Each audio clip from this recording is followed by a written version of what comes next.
Tonight, we discussed, why is our soul here? Is there a gain? What's the purpose? And use Kabbalistic work to really understand what is the point. So we are in chapter 37, the chapter telling us how we bring Mashiach, how we bring redemption, and of course, how it is in our hands. We were discussing that this world is going to be transformed by us, by the Jewish people. We said, well, that's great, cool. How are we going to transform the world? Well, we are going to take everything that we have, everything that we use, all the permissible of this world, and the majority of this world is permissible, and we're going to use it for God. We're going to give it to God. We are going to elevate it and move it to the realm of God territory. We explained there are 3 spiritual zones, 3 spiritual areas: that of godliness, that of complete blockage to godliness, called Kabbalistically klipas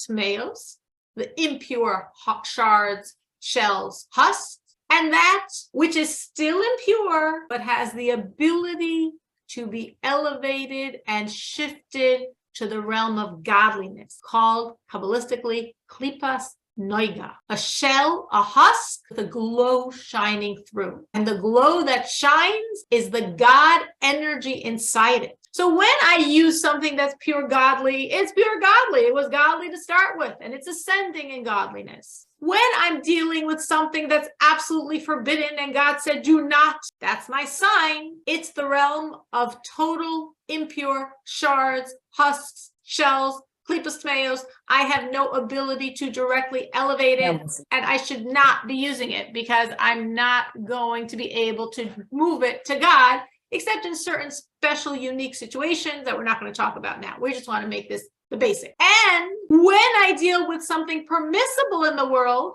not forbidden, that was the total impure, don't touch category, not innately godly, that's the already godly category, but the bulk of this world, permissible. And I use it for God. I eat it with a blessing. I take the energy and serve God with that energy. I pray with it. I study with it. I help someone else with it. I do a kindness. I do something to serve God. I do something to help another person as God would want. I am taking the energy of those actions and activities and substances and moving them to God's territory, to holiness. So bit by bit, I can move a lot of the world around me to God. When I'm doing that, I'm also moving myself, because every one of us is comprised of 4 really basic elements. My godly soul, innately godly, innately holy. The holiest thing in all of creation is the godly soul of a Jew, closer to creator almost than creation. And then I have a body, and then I have an animal soul. And there in that realm of klipas noiga, there's shards, there's husks, there's shells, but the light shines through. And when I serve God with this world, not only do I move this world, I move, for me, my most important task, my body and my animal soul to the realm of God. We also have this thing called an evil inclination. And the evil inclination belongs to that other category, the forbidden category. God said, don't, because we don't currently have the muscles to do anything positive with it. We can't give it to God, so there's no purpose.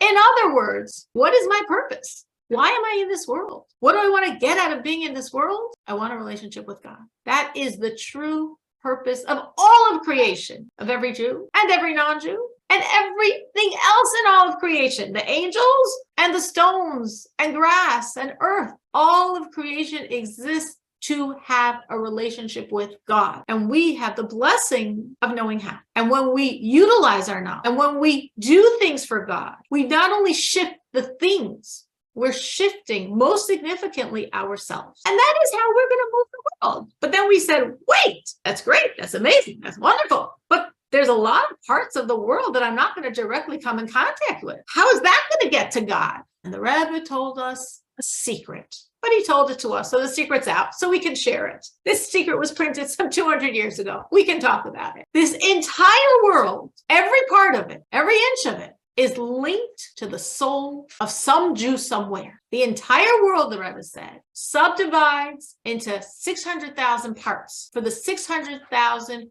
core root souls of the Jewish people. And when you serve God in your little area, with the items in your world, with the people in your world, with your own energy, you're not only shifting those items and yourself and your animal and your body to God, you're shifting that piece of real estate your soul is connected to. And that was the last point we discussed last week. And now we're going to go on to say 600,000 souls. There's about 15 million Jews in the world today. What do we mean by 600,000 souls? Am I one of those 600,000 or not? So the Rebbe explains, when we say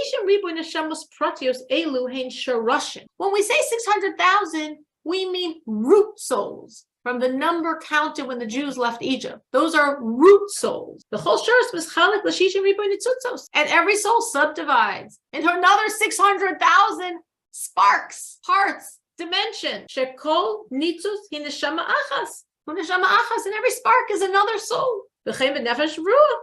V'chol olam ve'arba olamos atzilus bria yitzira siya. And so too in every other level of our soul, because we have 5 levels of soul that all have to go through all of the 4 spiritual worlds above our own physical reality before they come in. And every one of our souls on every level is a spark, is an aspect of a root soul. So yes, there's 15 million of us, and each one of us extends back to one of those 600,000 root souls.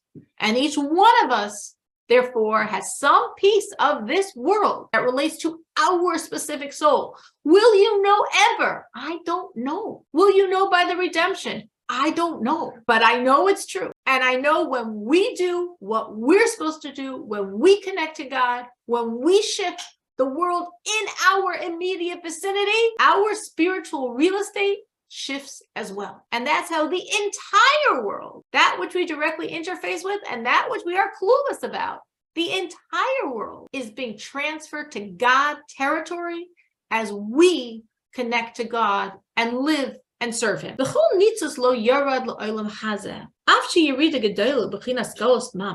Now, every spark, the sparks are up there. The souls start off in high supernal realms, and then they come down into this world. And the coming down is a descent, major descent. Imagine being in a completely spiritual dimension and then finding yourself on planet Earth in a body with an animal soul, with evil inclination, with all of the concealments and pains and hard stuff we deal with in this world. So why is God doing that? This is the new topic we are now morphing to. Why is God doing that? Why do the souls come into this world? So we're going to first read a bit of how the Rebbe describes it, and then I'd like to hear your input. Why do you think souls descend into this world? So the Rebbe says, after you read a Gedolah, this is a tremendous descent. Every one of your souls was far, in a sense, better off above. In a sense, far closer to God above, far higher above. It definitely was a simpler existence. It definitely was an easier existence. For all of our souls, this is a form of exile. Exile to be within a physical world, a physical body, struggling with all the concealments, struggling with the harsh realities of exile. That's what every soul is going through, even a very holy people. Even the most perfect person, the person who is absolutely perfect in everything he does and says and thinks and feels, and has either completely eradicated the evil inside of him or has at least begun significantly the process, as we call in Hebrew, Kabbalistically, tzaddik. That absolutely perfect person, a complete tzaddik. Even such a person, he's serving God with real awe, with real love, with love so intense he feels, he tastes the pleasure the souls normally only experience above in the celestial rewards, in what we call Gan Eden, the place where the souls bask in the glow of God after they finish their journey in this world. And that tzaddik, who's so holy, who's so godly, who is serving God so perfectly, he's already experiencing it on planet Earth. And even for such a person, lo yagia, he's still not reaching l'mailus tvekuso b'havaya, to the way previously he was connected to God, b'dchilu rechimu, the intensity of his love, the intensity of his awe,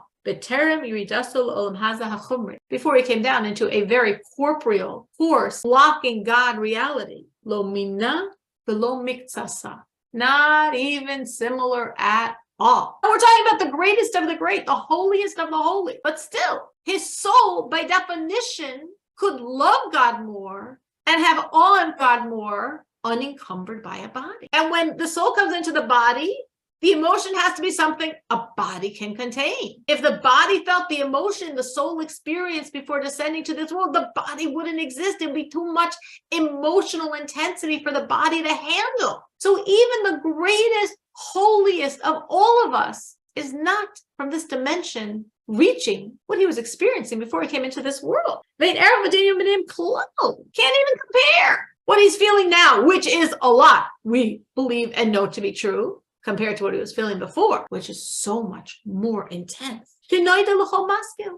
As is known to everyone who knows these things. We can't experience what our souls experienced before entering this world because the physical body can't handle it. Our physical body does not have the ability to have that intensity of emotion, of spiritual emotion. However good you are, you're not feeling the emotions you felt before you enter this world. So why do you think, totally asking your opinion, no wrong, why do you think souls are put in this world? Why do souls descend into this world? Hello? Yes, Tanya? Yeah, I'm just thinking that there is a process that we have to keep working on while we're here in this physical body. And that is the reason why we're still here. This is my thought on that. And you're 100% correct. We are here because we need to accomplish something. There's a process. And as long as we're in this world, we are still working on that process. You are absolutely right. And before a person is born, it is determined exactly how many seconds and minutes and hours and days they will be given to complete that process. A person's never done. Even if we would see someone in the top floor of a nursing home, and we're like, well, what are they accomplishing? What are they doing? They're done. No, as long as the soul is in a body, we are still walking that road and working on that process. You are absolutely right. I got a thought. Mashiach has every Jewish soul within them, and we all have a part of Mashiach in us, and we need Mashiach in the world. So here we are with our bodies with Mashiach in it. Totally correct. That's another, again, this is very multifaceted. And what you've heard so far is totally true. Both aspects, both are true, and both work together. So what Esther's saying correctly is that every one of us has an aspect of Mashiach, of the Redeemer, embedded in the core of our soul. As I mentioned before, we actually have 5 levels, dimensions to our soul. And the core of the highest dimension, which is called in Hebrew, Kabbalistically, Yechida, the core of the Yechida is actually, as Esther just said, a spark, a piece, if you will, from the soul of the ultimate Redeemer, of the Mashiach. What Esther's saying is, we're here to access and reveal that piece of Mashiach, of the Redeemer inside of us. And by doing so, piece by piece, we enable him to come. Absolutely true. 100% correct. Anyone else? Any other thoughts? So Manya was 100% correct. Esther was 100% correct. They said different things that are both absolutely reasons why we are in this world, why our souls come into this world. There are many other answers that are true, that are correct, that are real, that are valid, and that are reasons why we are here. How about to be a partner with Hashem and to help other people? Absolutely. So when you say be a partner with Hashem, did you mean the second half of your sentence, to be a partner with Hashem to help other people? Or did you mean like 2 separate ideas? They could be either separate or they can go together because, Wise answer. It's absolutely true. We are here to be God's partner. Going back to the idea of the redemption, God created this world, as we learned in the beginning of chapter 36, because he wanted a home. Your godly soul is perfect. Your godly soul does not come to this world to be refined, to be rectified. She's perfect before she entered into this world. She didn't need to come into a physical reality. We're all like the Peace Corps. We all volunteered for this mission. Every soul said, God, you have a need. I'm ready. I'm volunteering. Literally, every single one of us, because we are our godly soul in our core, every single soul said, I'm volunteering for the mission. You have a need, God. I'm on board. I'm going to go into that physical world, be strapped by an animal soul, by a body, even by an evil inclination, and I'm going to give them to you. That's why I'm doing this mission. Rak lahamshach or lutaknam. The only reason this godly soul came into this world is to draw down God's light to rectify them, the body and the animal soul. The who mamish dugmas soidgolos hashchina. And this is literally akin to the Kabbalistic secret, the mystery of the exile of the divine presence. God is in exile. God allowed himself to be in exile. When the Jewish people were exiled, God is exiled. As we sojourn through exile, God does as well. When Moses first saw God, he was in a burning bush. The bush to symbolize, as the Jews are in pain in Egypt, God is in pain in Egypt as well. Maybe it's not a physical Egypt. He's God, but he's feeling the pain. He's in the constraints. Well, how could God be in constraints? I mean, God creates everything. God's the all there is. So how could he be put in exile? That's the mystery. That's what's inexplicable. It's an inexplicable mystery, secret of God putting himself, allowing himself to be exiled as part of the process of the ultimate freedom and restoration of all exiles, of God, of every single one of us, and in a sense of this entire world. And that's redemption. Levarer nitzutzim v'chulei, to extract the sparks. That this world, that's again, this is a Kabbalistic work, so it's referencing a very Kabbalistic topic that we've mentioned, and then I'll say again briefly. When God had this desire, God had this primordial desire for a home. And to reach his desired home, he constricted himself in many, many, many levels and dimensions, getting, so to speak, smaller and smaller and smaller until he could ultimately get that vision of a, crazy enough, physical reality. The dimension directly higher than our solar system of 4 spiritual worlds and then our physical Milky Way galaxy reality. The dimension higher than that solar system is called the world of chaos, Olam HaTohu. Not a physical reality. The only physical reality is the reality we know. This world, planet Earth, our solar system, our galaxy, the Milky Way. That's the only physical reality. But there are myriads of spiritual reality directly above our physical reality. I use the word above loosely. The only place where time and space are really relevant is in the physical world. But we're human, so I'm saying above to make it make a little sense to our brain.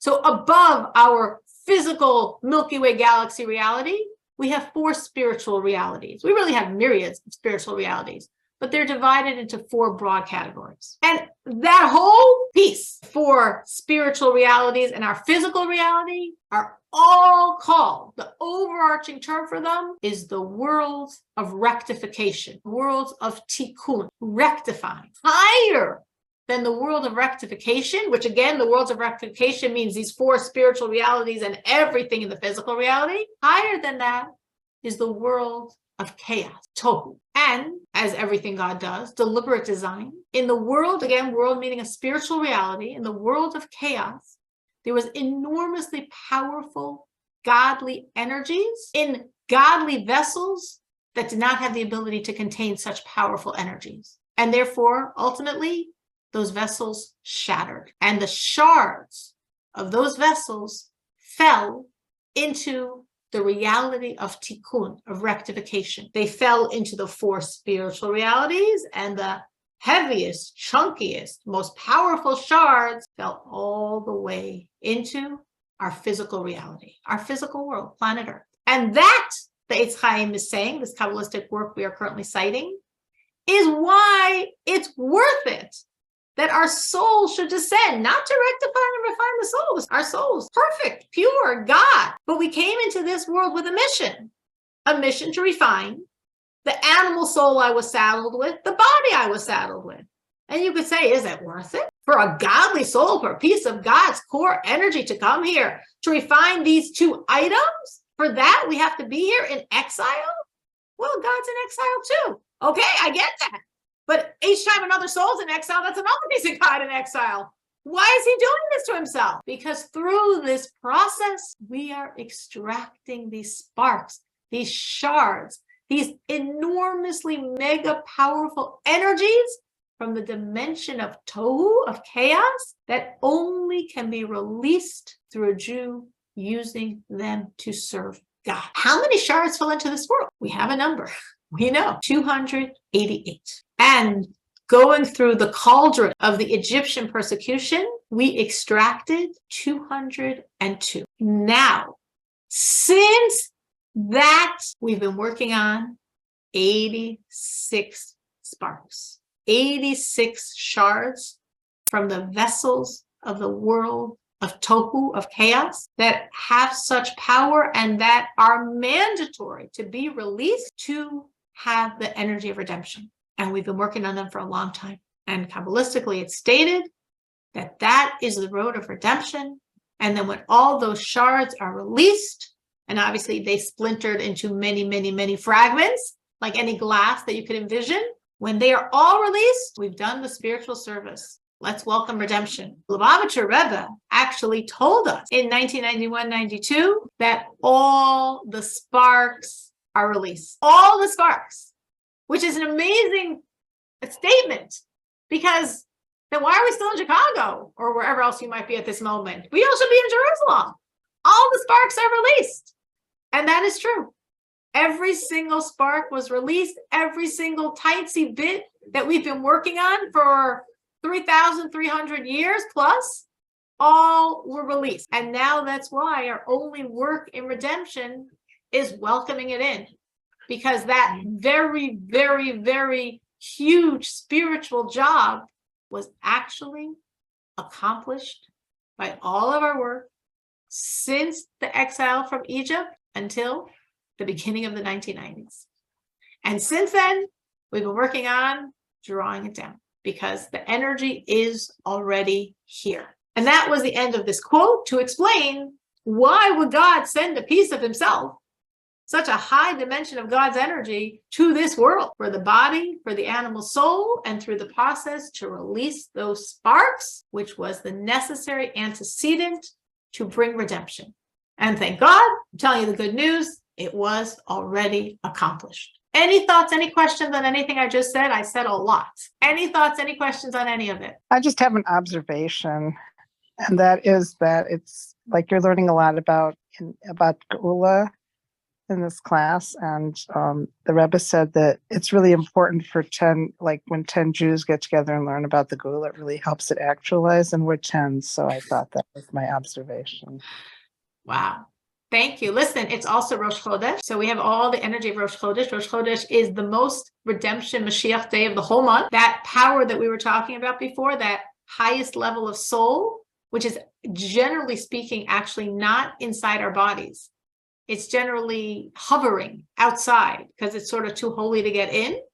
Every single one of us has that highest level, the redemption, Mashiach dimension, inside our bodies now. We have it for the duration of Rosh Chodesh, which means this month we got it for 48 hours. And it's Rosh Chodesh Adar, which is joy. And joy breaks through barriers, breaks through the boundary that is still constraining us. And the letters in Hebrew of joy are the same letters as Mashiach, redemption. So yes, it's a very powerful night to talk about this. You're absolutely, absolutely right. And we have 10. So very special. So what we are now going to do, if you would happen to be looking inside, you would actually see something very unusual for the Tanya. We just reached a period. There's like no punctuation in Tanya. So when you very rarely have one, it's very significant. What it means is we have concluded an entire body of thought that basically began at the beginning of the chapter, which was a number of pages ago, and have reached now. We get it. We understand. We know why we're here. We know we're bringing redemption. We know how we're bringing redemption. We know the details of why it works on a many, many levels. And now, until the end of the chapter, and we still have a while to go, we're going to focus on 2 specific mega commandments that are hugely significant in general and in bringing redemption. And the first one we're going to talk about, well, why don't you give a guess? What do you think is don't look inside in case anyone is. What do you think is a mega commandment that brings redemption powerfully. Every commandment does. Every good deed we do does. Every time we do what God says, helping. Every time we abstain from what God said no is helping, as we discussed at length in this chapter. But some things are even more powerful. Any guesses? Any commandments that you know link to redemption specifically? Okay. Hi, Dottie. Hi, Dottie. Give a guess. Hi. Giving tzedakah. Giving tzedakah. Wow, you won the jackpot.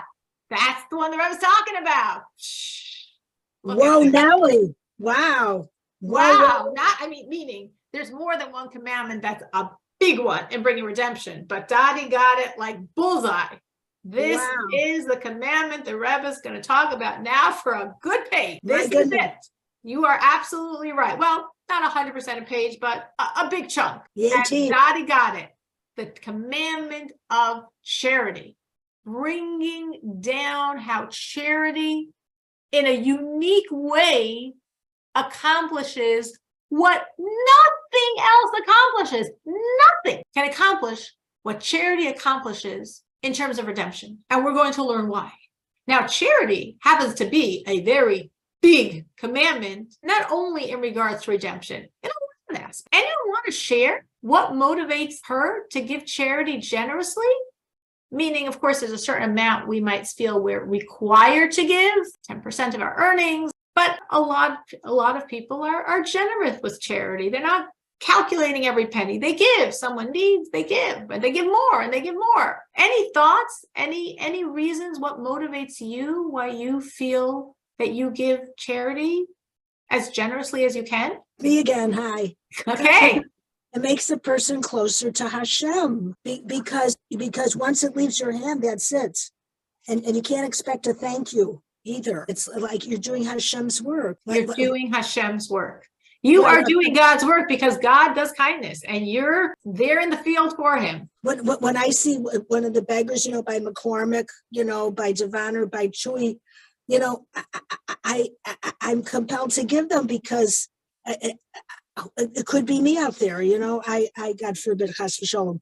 But I mean, you give just because their hand is out. And even if they're not Jewish, you have to, because it makes a kiddush Hashem for they see a Jew giving to them too. That's right. What I think. So Dottie just raised a few important things. One is the commandment of charity, fulfilling God's commandment is only to a Jew, to a Jewish person, to a Jewish cause, to a Jewish institution that's helping Jews, social services for Jews, or spiritual services for Jews. But there's also, of course, the concept, as she's saying, of being a kind human being, doing what's right. And if you see a person that's in need, she's saying she sees someone suffering, she wants to help. She's not even thinking the reasons, the motivation, the gain. If someone's suffering, she wants to help. She gives. There's a need. She gives. She's doing God's work. She gives. She's so close to God because she's like his hand.